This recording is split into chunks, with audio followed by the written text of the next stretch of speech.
Assalamualaikum warahmatullahi wabarakatuh. Alhamdulillahirabbil alamin. Allahumma shalli wa sallim wa barik ala sayyidina Muhammad wa ala alihi wa ashabihi wa ummatihi ajma'in.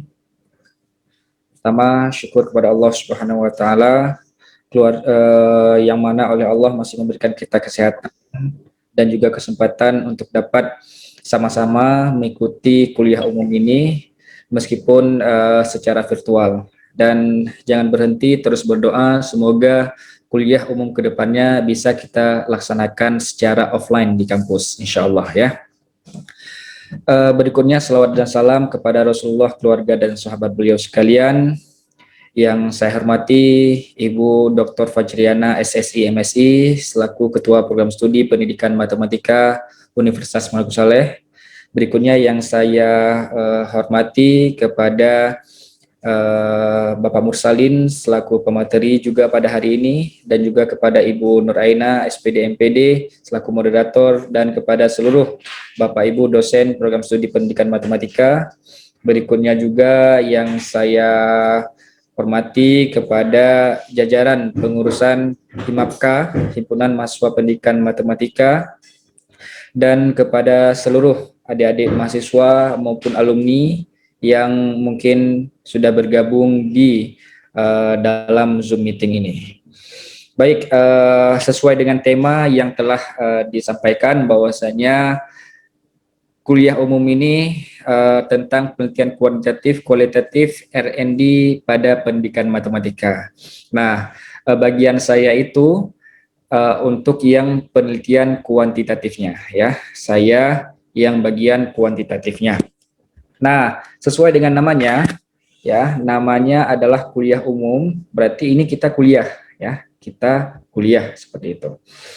Yang namanya kuliah berarti harus disimak dengan baik, ya. Cuma bedanya kalau kuliah ini nggak ada tugas, ya. Tapi mungkin Bu Nuraina kedepannya kuliah umum harus ada tugas, ya, biar mirip kuliah. Ada tugas, ada kumpul tugas, ya. Ntarlah kita buat Nadila, ya.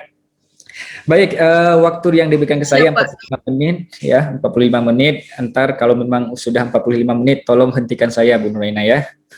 Saya biasanya kalau udah ngomong susah berhentinya. Gitu. Baik, untuk memulainya, saya akan share screen terlebih dahulu. Oke, sebentar.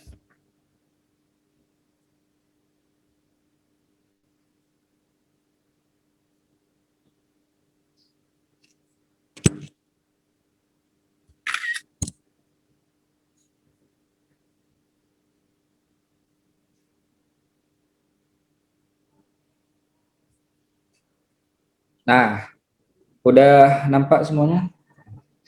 Oke. Nampak, Pak. Di situ judulnya adalah penelitian kuantitatif dalam pendidikan matematika. Antar yang kualitatif sama R&D-nya itu spesialisnya Pak Mursalin, ya.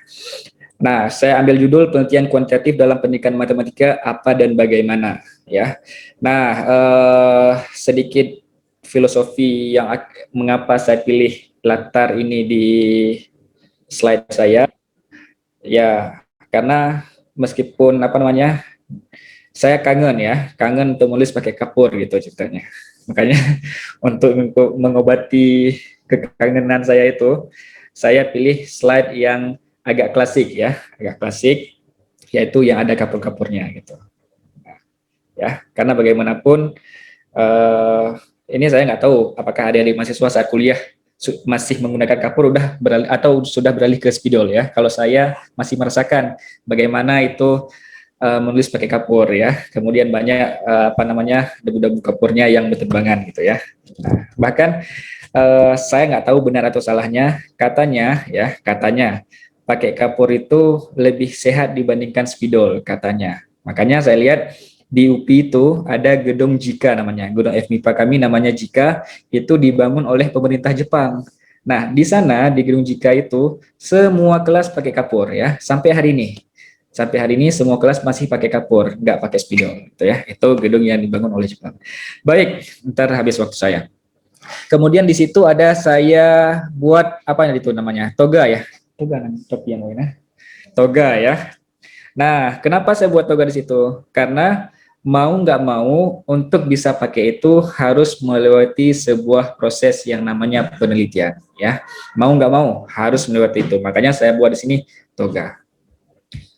Baik, perkuliahan kita ini ada beberapa subtopik yang akan saya bahas. Pertama, pengantar penelitian, kemudian ada sekilas tentang penelitian kuantitatif, definisi dan tahapan-tahapannya, ada metode penelitian kuantitatif, kemudian populasi sampel, teknik pengumpulan data, teknik analisis data, dan saya akan memberikan beberapa contoh judul penelitian kuantitatif dalam pendidikan matematika, seperti itu, ya.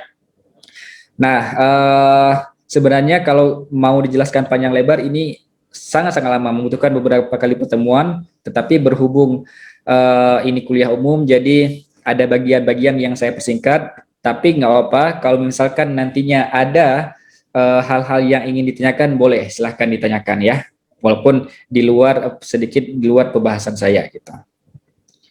Baik, pertama sebelum kita jauh melangkah, saya akan jelaskan dulu pengertian penelitian ya. Sebenarnya apa sih penelitian itu?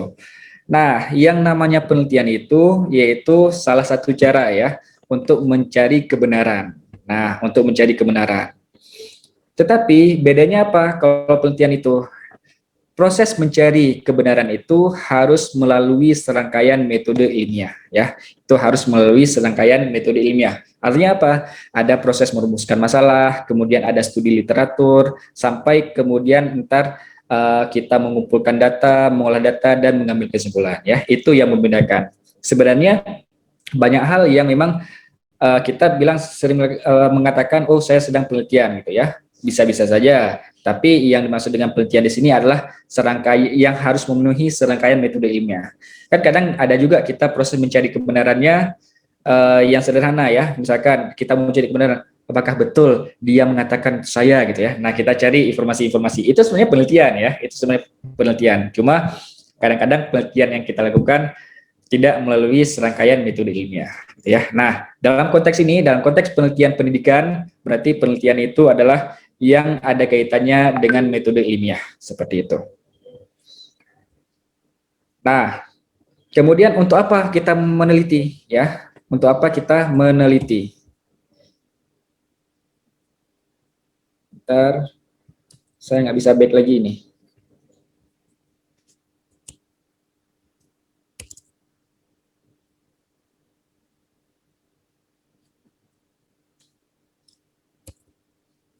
Sebentar ya.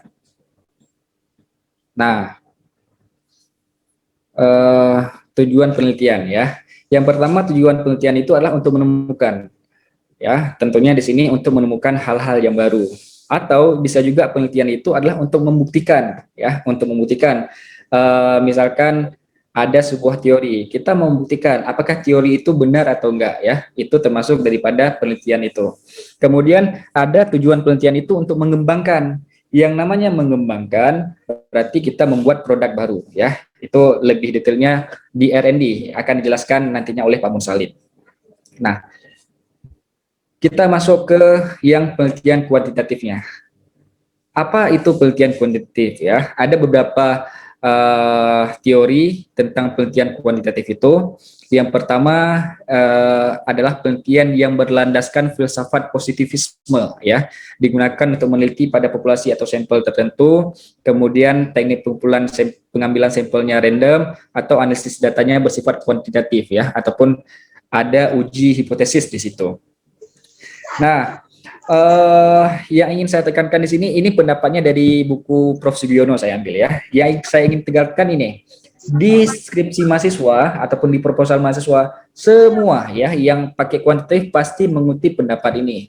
Cuma kadang-kadang setelah dikutip pendapat, nggak ngerti ya, nggak ngerti apa maksud pendapat yang diambil itu. Saya sering menanyakan, di situ tertulis penelitian yang berlandaskan filsafat positivisme. Saya tanya, apa itu filsafat positivisme? Kenapa harus positivisme? Kenapa enggak filsafat pragmatisme dan lain-lainnya ya? Enggak tahu. Karena kenapa? Karena cuma mengutip saja tanpa tahu apa yang dikutip.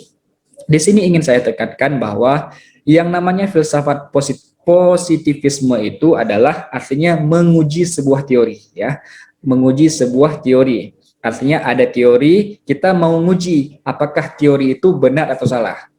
Contoh simpelnya, selama ini kita sudah membaca teori yang sederhana, misalkan model pembelajaran problem based learning ya.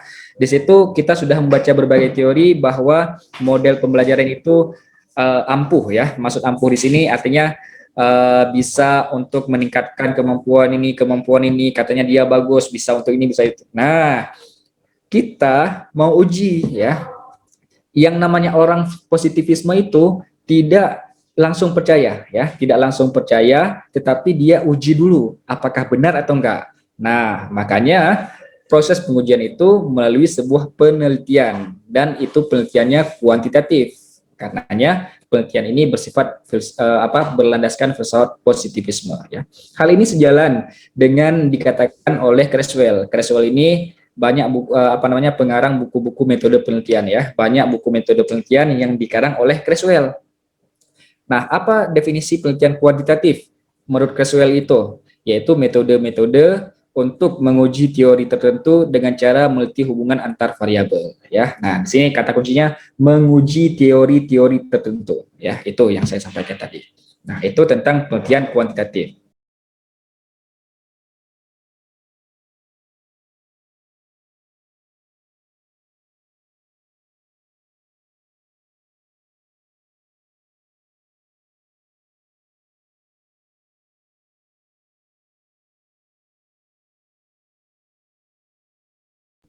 Oke, berikutnya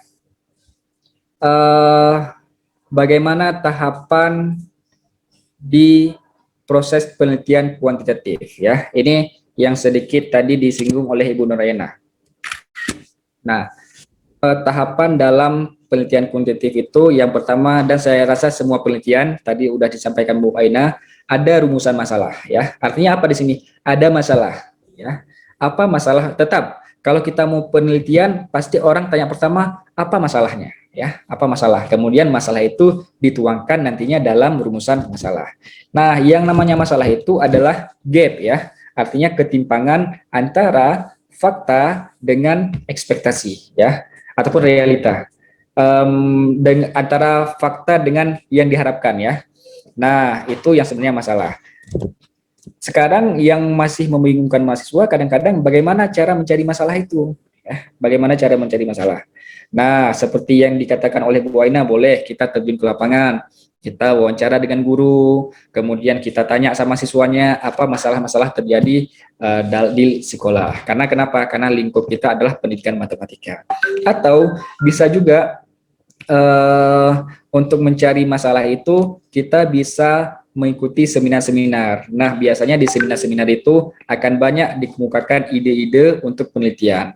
Atau bisa juga kita baca artikel orang lain ya. Biasanya kalau artikel itu bagus, pasti di ujungnya ada dibuat penelitian selanjutnya ya. Jadi direkomendasikan penelitian selanjutnya apa yang harus dilakukan. Nah, itu menjadi bahan bagi kita untuk kita ambil sebagai topik penelitian kita. Nah, setelah ada rumusan masalah, tentunya kita harus kaji dulu teori-teorinya, ada dalam landasan teori, kemudian karena ini kuantitatif, adanya hipotesis, kita rumuskan dulu hipotesisnya seperti apa, nanti akan saya jelaskan. Kemudian ada dua tahapan di sini. Pertama kita pilih dulu populasi, kemudian sampel, nanti akan saya jelaskan. Kemudian ada tahapan kedua yaitu pengembangan instrumen dan pengujian instrumen ya. Nah, setelah itu selesai baru masuk, makanya dua panah ini mengarah dari sampel, kemudian dari pengujian instrumen mengarah ke pengumpulan data ya, mengarah ke pengumpulan data. Nah, dari pengumpulan data baru kemudian analisis data, baru berikutnya hasil analisis data itu kita ambil kesimpulan ya.